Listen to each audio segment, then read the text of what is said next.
Good morning, friends. Thank you so much for taking time out on a Sunday morning and joining us for these conversations.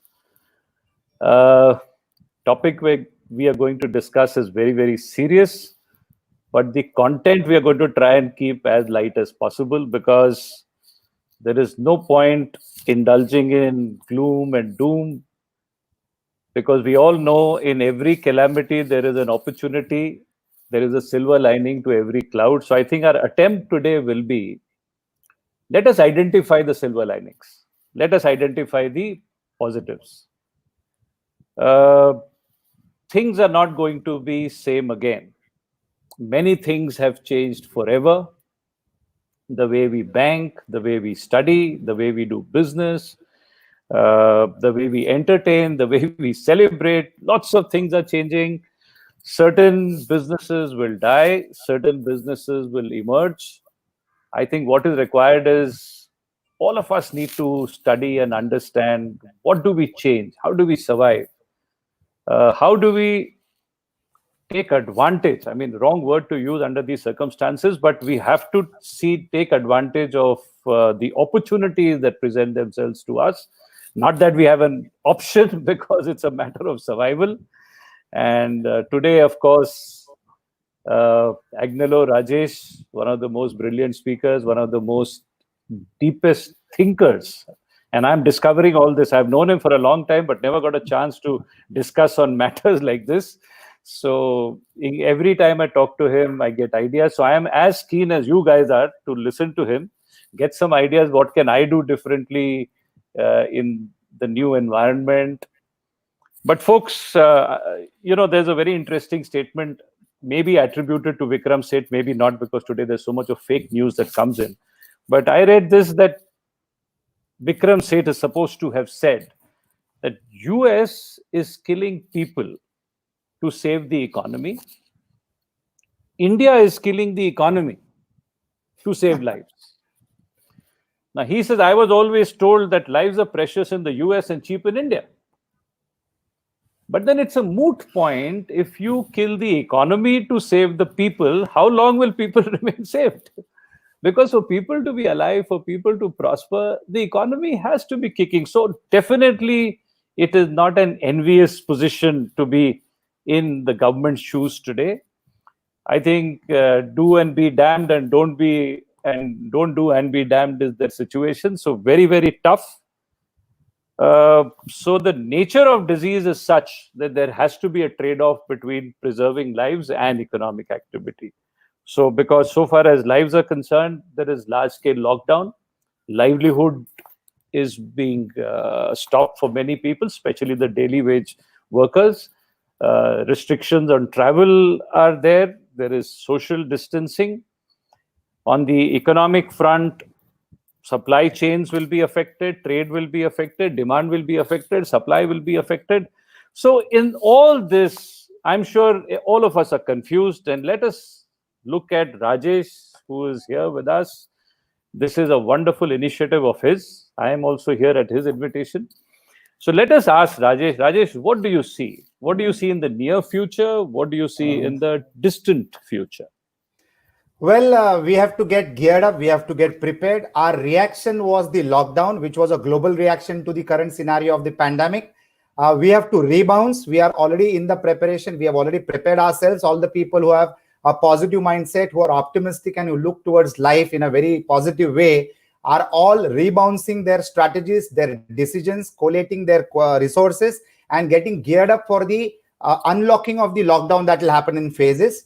And the most important element in today's times is reimagine. You need to reimagine on how you are going to do what you did all your life in a much more different way, adapting to the current change. Dr. Anil Lamba, this is a new world order. We all need to synchronize ourselves with the current scenario and the current situation. Nothing has gone wrong. There is something which has changed dramatically. Life and livelihoods were always at risk for ages, for centuries.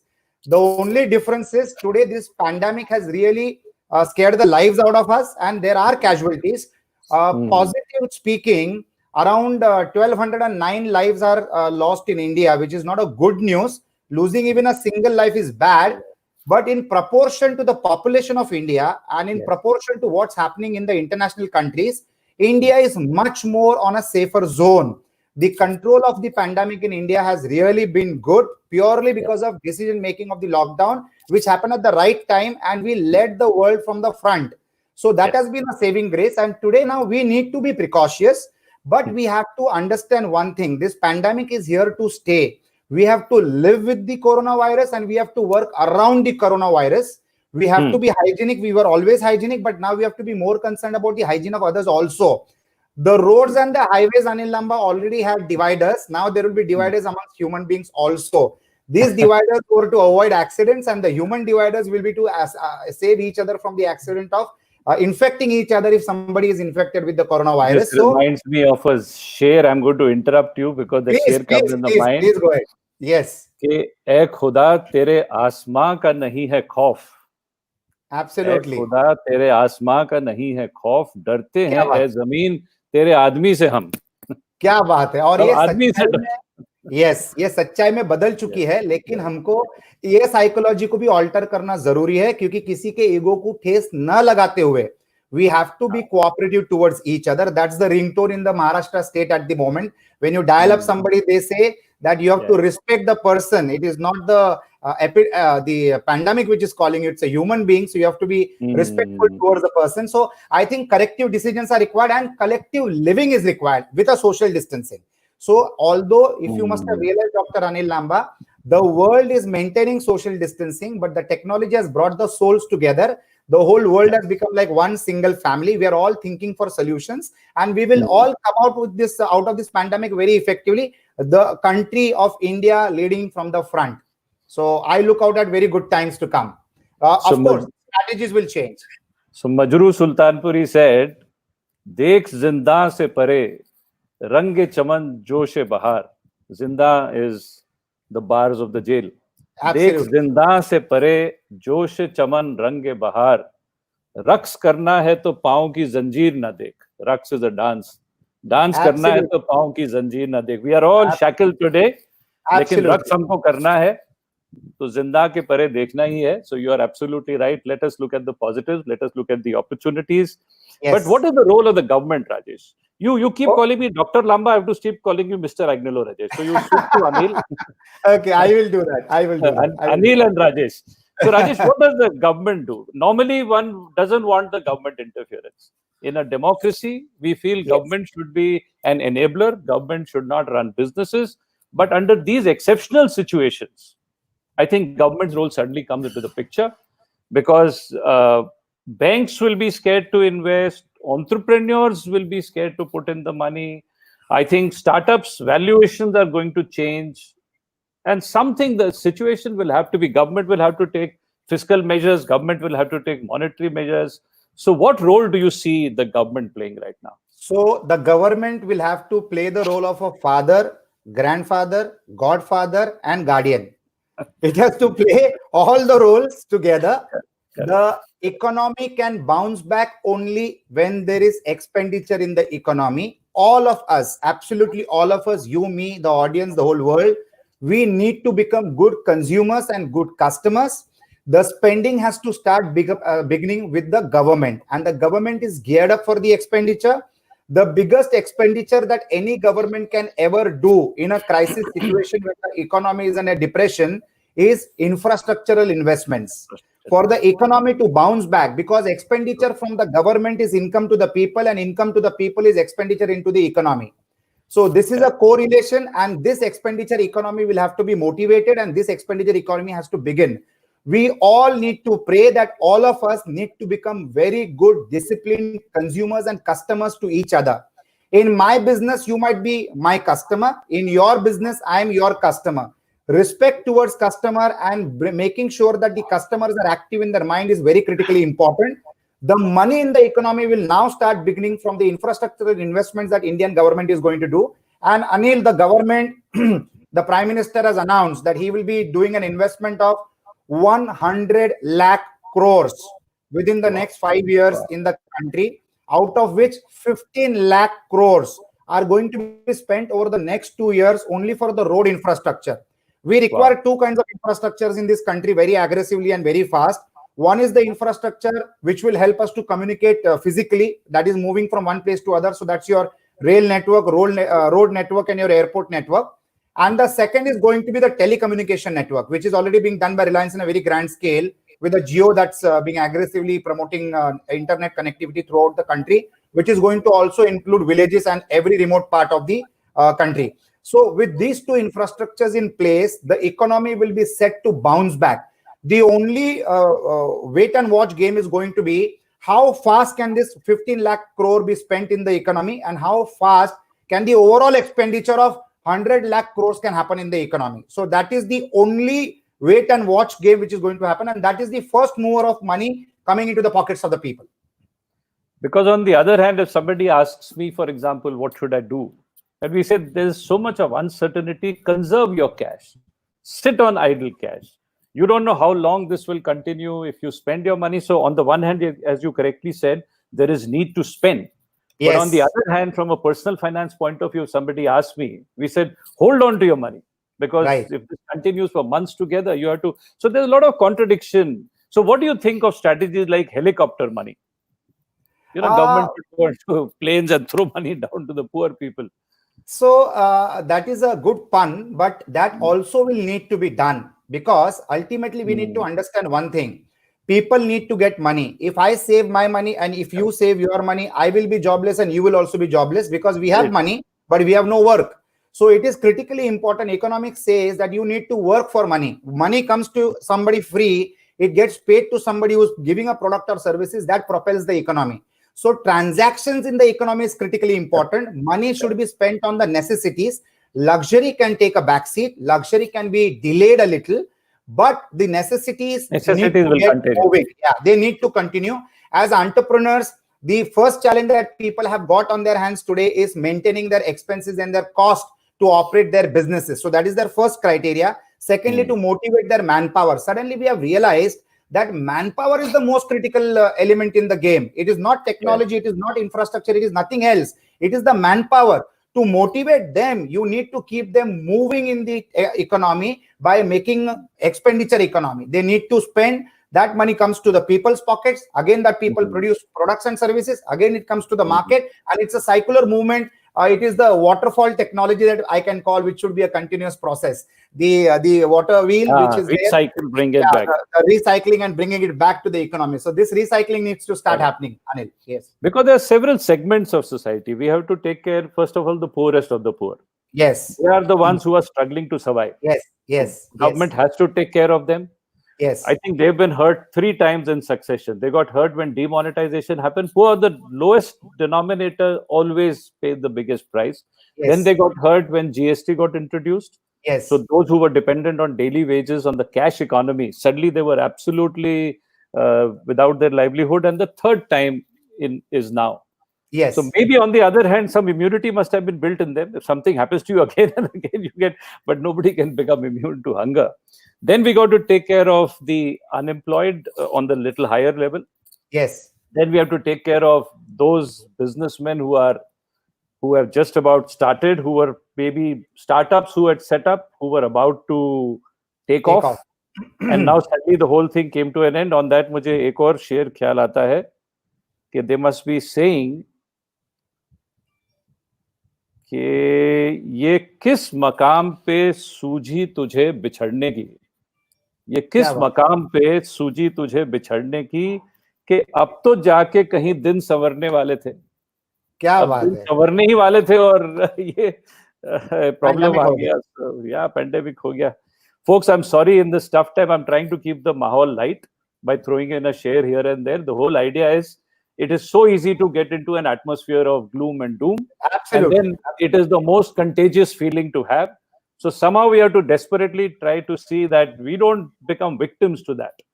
We have to look at it in a positive way, and therefore wonderful person to have is Rajesh, because he is full of positivity. He is exuding, so it's going to be contagious, and I hope we are all going to take some of it back with us. तुम्हारे लिए भी एक शेर मुझे ख्याल आया था राजेश के महक गुलाब की आएगी हाथों से, किसी की राह से कांटे हटाकर तो देखो. I think what you are doing is क्या helping बात people, removing कांटे from the roads of people. So आपके हाथ से गुलाब की महक नहीं, पूरा गुलशन महकता हुआ आपके वहां से आता क्या होगा. बात है, क्या बात है. So Anil, with this I would like to say a share अरे वाह, कि अरे वाह. जहां ना पहुंचे रवि वहां पहुंचे हाँ, कवि, कभी जहां ना पहुंचे रवि वहां पहुंचे वहाँ कवि, और पहुंचे जहां ना कभी. पहुंचे कवि वहां पहुंचे अनुभवी. हाँ, So very true. Anubhavi means experience, and this experience, what we have achieved now in the last 45, 46 days, is going to propel the new world order. We are reorganizing our resources. Suddenly, relationships are going to become most important. We will need to be dealing with people that we know, people whose capabilities that we can depend on. We are going to build new resources, which is going to propel the journey of our lives forward. And we are going to be a part of everybody's life. So isolation also is still going to keep us connected. We need every single person. My suggestion to everybody is please keep building new bridges. Please don't burn any bridge. Try to reconcile, but try to be together. It is going to be the ecosystem which is going to save each other. It is going to be collective resources which is going to save each other. So these are the times of being together and staying together, working together, and growing together. Yes, I agree with you fully. Yes. So, Anil, I think there are plenty of questions that people are asking. We can go to them. Yes. There is somebody called Koshi Samuel. Yeah, Koshi is there. We know that the world is changing rapidly, both in terms of broad global trends that are driving business and the more immediate space around our day-to-day lives. Mimicking the exponential pace of change in the underlying technologies, the options available to us meet our needs and pursue our goals are evolving rapidly and often unpredictably. So, Koshi, that is more of information than a question. So, I will definitely go to some question. Is this a question? Only 10% extra spend on smaller goods by minimizing larger goods by richer will boost. Sailesh Hagavne. So, Sailesh, that's a very interesting point that you made. Yes, the necessities need to be spent for very aggressively, and that is what is going to help the economy. Ravi Salunke, in the situation where lots of liquidity is stuck in real estate and infrastructure, how that can be used and leveraged to enhance the economy. Anil, you would like to have a take at it, or I can also go for it? In the situation where lots of liquidity is stuck, yeah, in real estate and infrastructure, how can that be used and leveraged to enhance the economy? That's a tough question. I think, Rajesh, you might be able to answer because that's a very true problem. People who have bought properties. Yes, Ravi Salunke, this economy is going to be revived on loans. What is the concept of a loan? The concept of a loan is you take money which is not yours, you work for repaying that money, and this creates activity in the economy. Everybody under the sun today will have to live on a loan economy. The easiest person who gets a loan is the government. They are going to take the loan and run the country. The entrepreneurs are going to take loan and run the businesses, and the individuals are going to take loans and run their families. So this is going to be the process henceforth for many years to come. And when you take loans, you become responsible to repay them. And that pressure of repayment is going to propel the economy to grow, because that will increase the transactions in the society. So this is the rule and the formula which is going to happen. All the people who have got their money locked in infrastructure and real estate have to connect with the financial institutions. They are flushed with funds. Their credit disbursements have dropped from 7 lakh crores to just 91,000 crores. So now the credit disbursements in the market will grow dramatically high. Reserve Bank is going to take a very liberal view on that. Government of India and the finance ministry is going to take a very liberal move on that. And all entrepreneurs who have got their funds stuck in businesses will have to approach the financial institutions and raise money to propel their businesses and the economy. So Anil, Sandeep Pote mentions a question: need to know your take on financial planning to secure our business and family. Anil, your view on that. Then I'll add to it. Sandeep, financial planning, of course, is at the heart of saving the day for anybody. But the time for financial planning obviously should have been those who have been planning their finances better are better equipped to cope right now. Too late to start to learn swimming after you are jumped into the pool. But having said that, even now, what kind of financial planning one has to do? Number one, if your income sources have reduced or stopped, then one has to start conserving expenditure, which is the contradiction I was talking to Rajesh about. On the one hand, we need to spend, but on the other hand, you need to be conservative when it comes to your spending.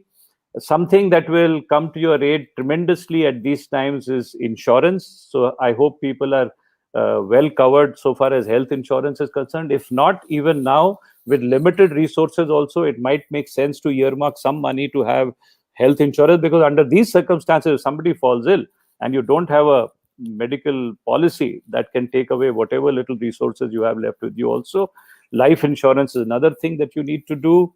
Then your investments in risky ventures have to be moved to safe areas. If you need a regular stream of income, you have to move from maybe equity to debt. Wrong time, because on the other hand, this is the right time to buy equity because valuations are down. So too many contradictions, Sandeep, but each one has to see his situation.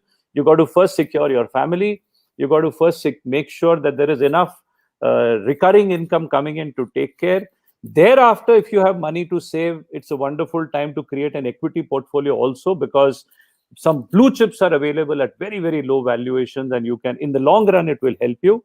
So today you need a balance between short-term needs and long-term planning. But each case is different. There is no single answer that will fit everybody. Fantastic. Thank you, Anil. Vincent Matthias has a very interesting question. No doubt government has to spend immediately to pump up the economy, but unless private investment comes all, we are not going to bounce back. Vincent Matthias, you're absolutely right. Mr. Vincent Matthias is the founder chairman of Christian Chamber of Commerce and Industry. That's a very valid question. Mr. Matthias, the people have already consumed their personal savings in the last 2 months of business operations for the people who operate on business. As far as the employees are concerned, there is a panic situations in their mind, whether they will keep the job or whether they'll get the salary or not. Lot of brave entrepreneurs have really braved in these situations and made sure that the team is together. They are well paid. They are taken care of in spite of they being at home, and they have consumed their personal savings. So definitely yes, but a recessionary economy starts getting propelled positively only with the government expenditure beginning, because that money goes to the entrepreneurs and entrepreneurs' money goes to the people. So that is the cycle that we'll have to follow. The initial start, the starter that we say, is supposed to be the government, and that's what they are doing, and that's what they will do furthermore. Sangeeta Kamath has a question. Which are the top 3 mistakes any entrepreneur makes regarding finance?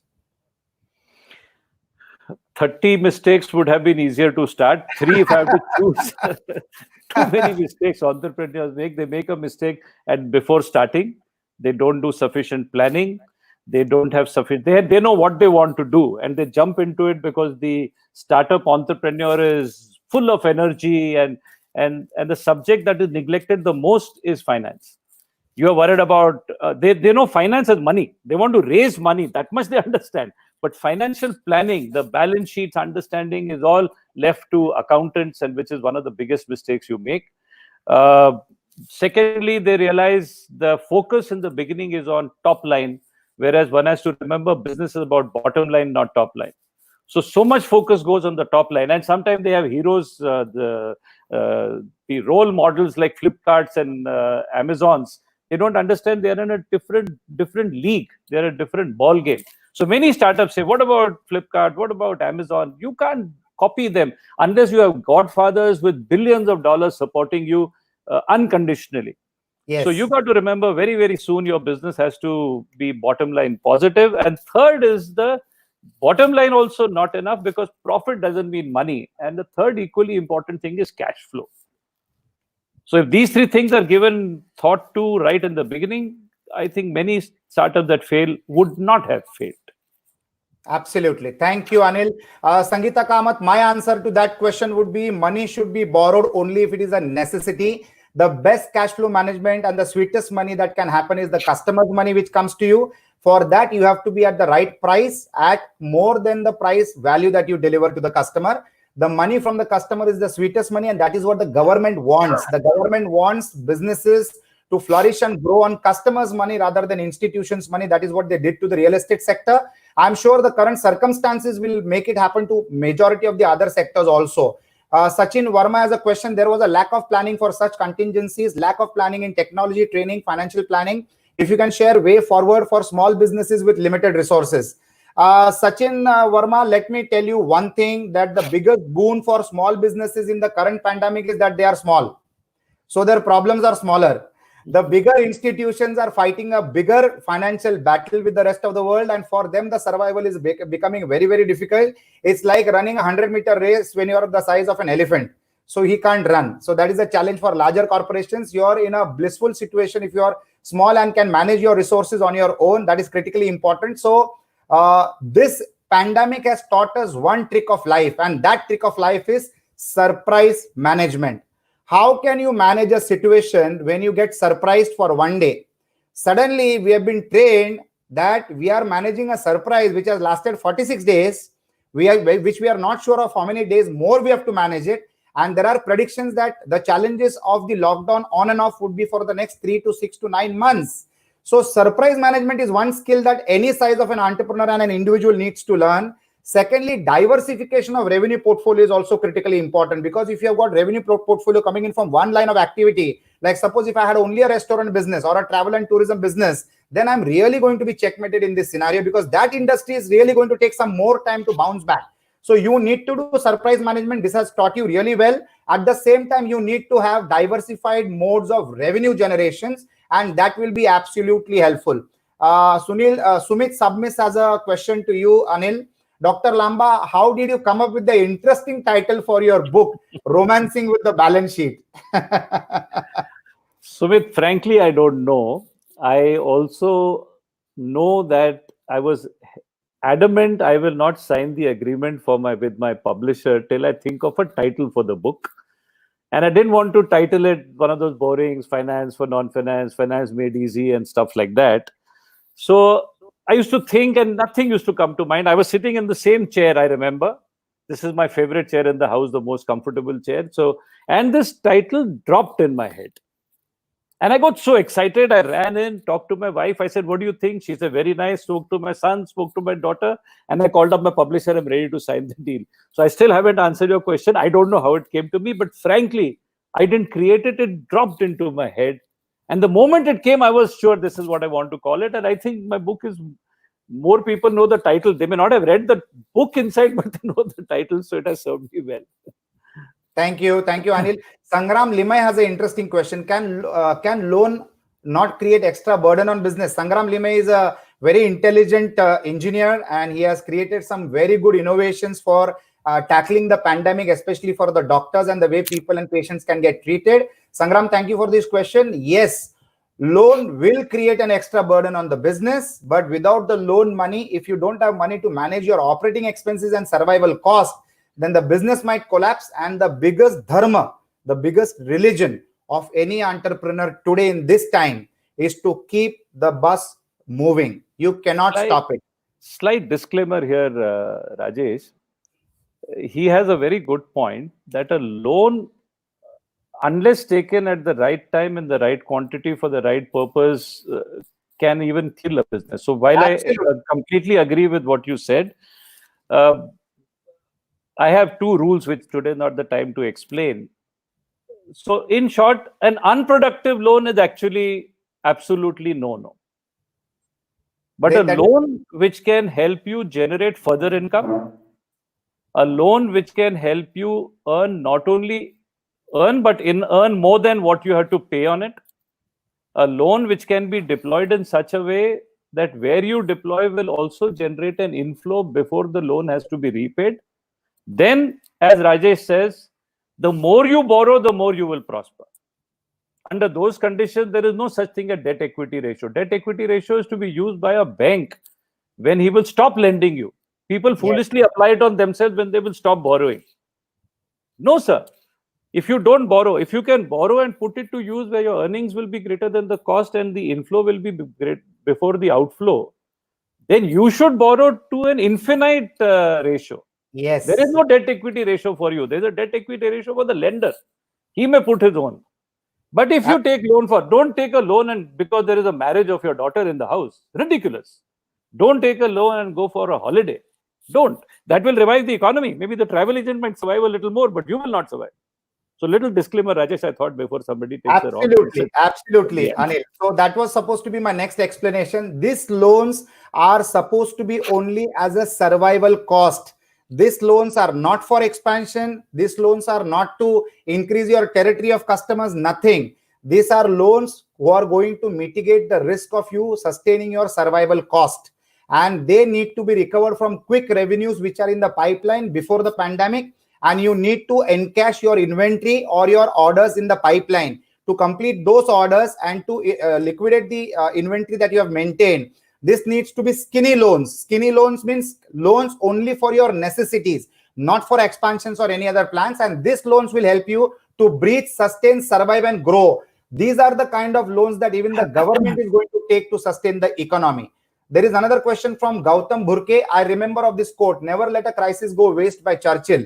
I think it's a golden opportunity for India to become a superpower by 2025 with all the resources and opportunities which we have. What do you think?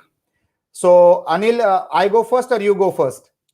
I'll give my 2 bits because you will give a long answer. Your knowledge is more than mine. But I think, yes, there is an opportunity for us. Number one, the biggest opportunity is with our rival or competitor, China, where a lot of business used to go there and we were enviously looking, why does China attract so much of FDI, so much? We also attract, but not nowhere close to what China does. Now there is a flight of capital from China. All will not come to India because too many more claimants have come up in the recent past, but a substantial chunk can come.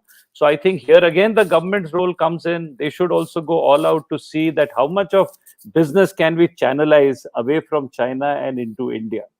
So this is one great opportunity, and therefore the rest of us should also be thinking we may not be in a business where we can take advantage. So can we modify our business? Can we set up something? Our existing business might be in trouble. It might be on the verge of shutting down. So maybe some thought should be given what kind of business can come in and whether we can set up something where we can take advantage of that. Rajesh, all yours. Fantastic. Gautam, you are absolutely right. This is the golden opportunity, and it is a prediction that India will become an economic superpower in the coming 50 years. It begins now. We didn't need the pandemic to do that, but unfortunately, this is a part of destiny which we all have to live and enjoy and move forward. We cannot crib about it and demotivate ourselves. The opportunities is the world needs to be served by products and services, which was being done by China for the last 30, 35 years. Now it's the turn of India. People are absolutely disappointed and angry upon what has happened due to China. Although I don't know whether it is right or wrong to blame any country for that matter, but this pandemic and this coronavirus has told how well the world is connected, even though it is negative for this current scenario. But this is how the world is absolutely connected. The resources are now going to flow into India the way it flew down into China, and we need to be cautious about not committing the same mistakes. So that is going to be critically important. Already a couple of hundreds of companies are looking towards getting into India, and India has the wherewithal and the bandwidth to support the world's requirements in terms of products and services, thanks to the population, which today is supposed to be our strongest point. So Sandeep Pote has a question. Need to know your take on financial. Okay, so this is done. Urmi Thakkar has a question. Afternoon. How immune is Indian economy going to be from the international slowdown and recession? So Urmi, this international slowdown and recession, fortunately for us, we were never an export economy. That was considered to be an absolutely bad point at one point of time. But remember one thing, thanks to the Lord God Almighty that we were not an export economy. Because we were not a strong export economy, the economic hit that India has received is much less in proportion to what China will receive and is receiving, and the other countries who are export oriented are receiving. But now onwards, India is also going to develop towards being an export economy. The learnings from this pandemic has to be on how we can keep ourselves immune when we subsequently become an export economy, the way China became in the last 50 years. So currently, I say India is a world in a country, and we didn't have much dependence on exports. Our imports were higher than our exports. But now we will become an export economy, and we have to be making sure that we safeguard the future situations of the current scenario from happening in the future. And if they happen, then what is our fallback mechanism? So I'm sure the economists of this country, we have got the most intelligent people in the world. In fact, all the developed countries and the developed corporations of the world have been empowered by Indians, which was called as a brain drain once upon a time. The same brains are today available in India, and we will make a much more robust strategic planning towards the next run of economical growth that India will foresee. Anil, your take on this? I completely agree with you. You know, what used to be our negatives in the past have suddenly become our positives. This is same thing that saved us from the subprime crisis when it happened in 2008 in the US. Our negative used to be at one time population. Today, population is our biggest strength. Rajesh Strength. used the world. There is a world inside this country.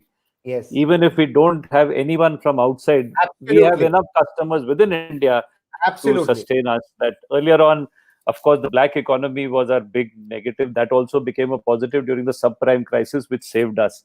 So I think India's time has come. When you see India's growth, sometimes you say there is a God.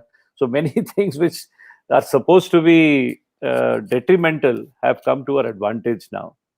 So we will absolutely. not be as affected as the rest of the world, that is for sure. The impact on India will be substantially toned down as compared to other countries, which, as Rajesh said, which are totally dependent only on exports.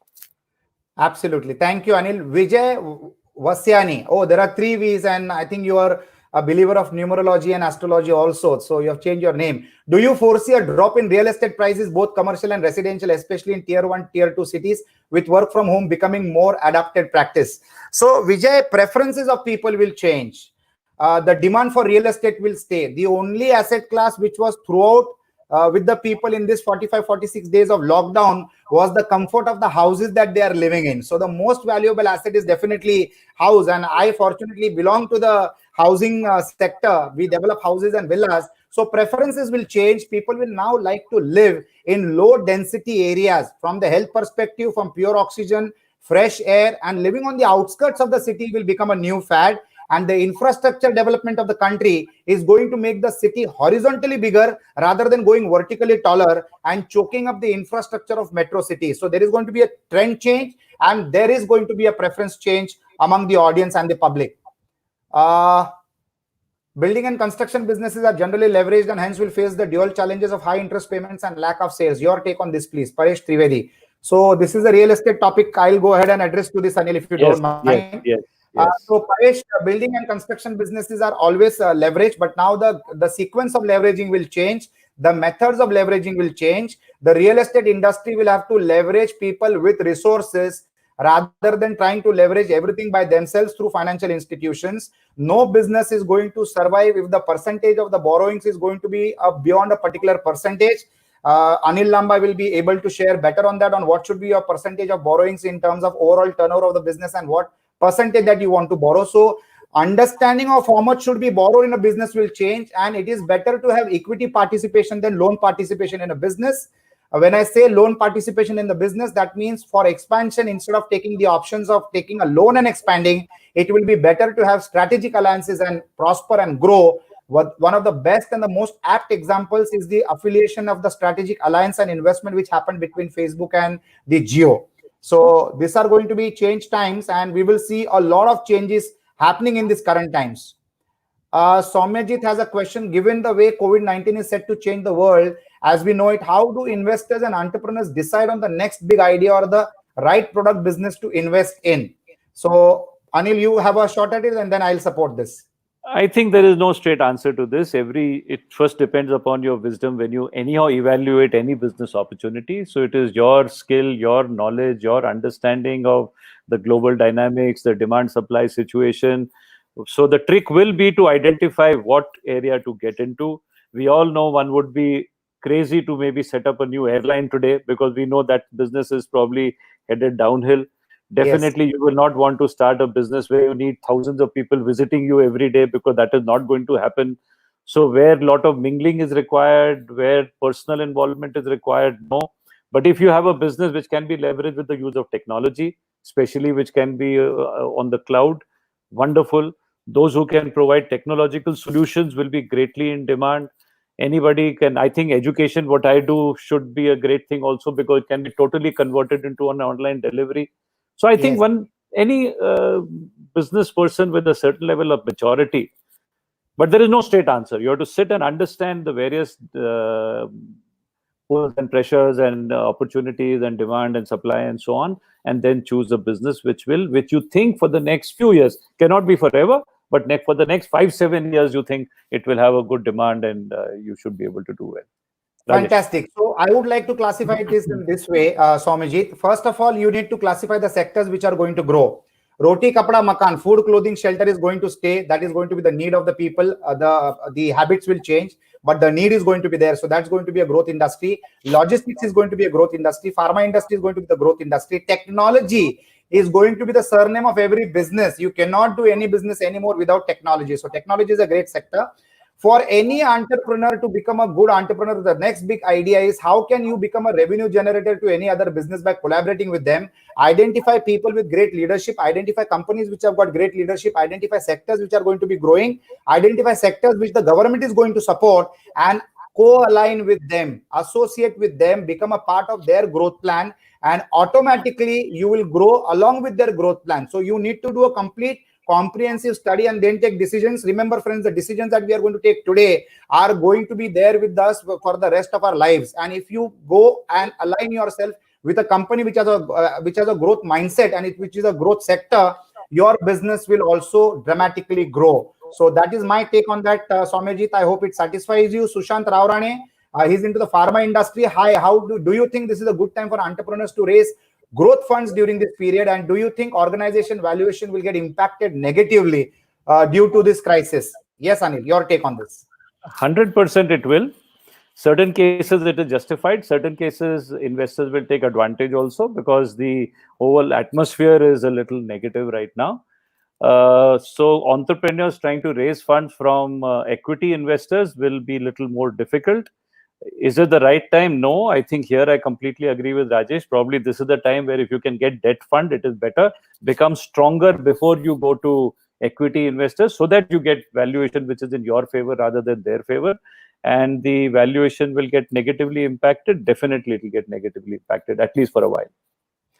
My take on this, Sushant Raurane, would be get a strategic alliance, somebody who will not only give you the money, but will also pass on technology and also pass on a ready customer base market, a new market for you to expand quickly. There is no point in calculating or debating or arguing or negotiating on your valuation at this point of time. If there is more value of joining together, you need to become a part of a bigger pie, and that will be a better growth story than any time else. And today is the best time for you because your industry is in great demand for the immunity-based activities that you do for the audience and for the public. So strategic alliance with technology, a new market, and money on board for expansion is going to be a fantastic solution for you in the current times. Rohit Rao has a question. If government takes care of infrastructure, we entrepreneurs can build super economy for the government and for the people as well. Your take on this, Rajesh and Anil? Fully agree. No dispute on this. This is what I think we have said numerous times today. Initiative will have to come from the government. Hopefully government will. People are waiting for the next stimulus round also. So if the government takes initiative, once things kickstart, I think rest of the people will also follow. So Rohit, completely on the same page as you. Fantastic. Infrastructure will absolutely reduce the density of metro cities and spread it to 2-tier and 3-tier cities. The wealth of the country is in the villages, not in the cities. That is what now people will realize. And Mahatma Gandhi said it rightly, that India is a land of villages. We are thinking it is a land of cities, but it is the land of villages. Now, instead of making smart cities, we need to focus our attention to making smart villages and decentralize the growth. Decentralization of the growth is the true way of developing an economy. Next question is Shrikant Nibande. How government will raise this much funds as tax collection? GST is very low now and for coming months. Anil, your take on this? I completely agree. So that's the challenge, and therefore, but ultimately government owns the printing press. So, they will have to create money. Right now, we'll have to face the repercussions of that, which is fortunately India's inflation is on the lower side right now. So yes, we can afford to do it. This year, we all accept our GDP growth will be 0%. So if it is little positive, that's a big plus for us. But the government has no choice. There is a price to be paid, but they should, and I think they will be willing to pay the price, because exceptional circumstances require exceptional steps to be taken. So. Fantastic. So Shrikant, that is perfect. The government will have to take decisions. They will have to raise loans. We will have to take loans, and our teams also will have to take loans to come over this crisis. Last question we will take, Anil, is from Devang Shah.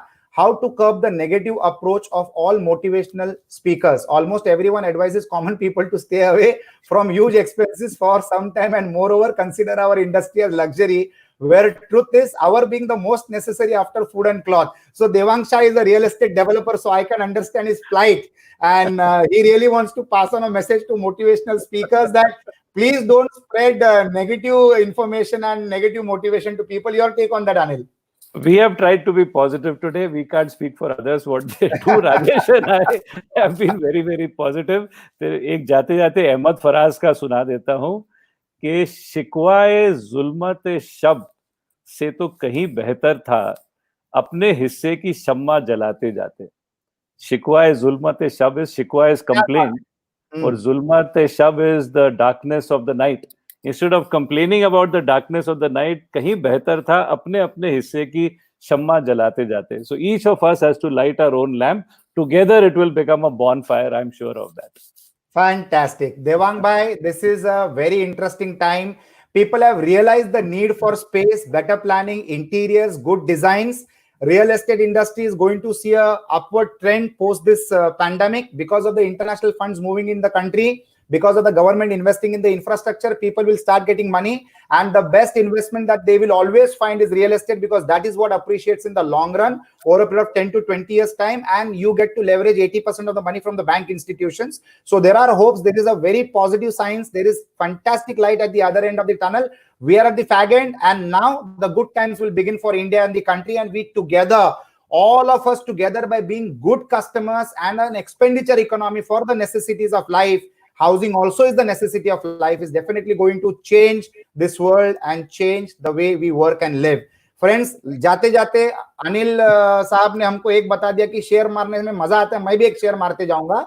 What work you do, what business you do is immaterial. How you do your business is critically important. In my childhood, I used to see there used to be a crowd outside a very small shop at Malad railway station on the west side, and he used to have the maximum crowd compared to the other stores selling the same Vicks ki goliyan, because what he was doing was not something different, but the way he was doing it was different, and his way of selling was very attractive to the customers. He used to say, खांसी को फांसी सर्दी तड़ी पार ले लो दो चार Vicks की गोलियां.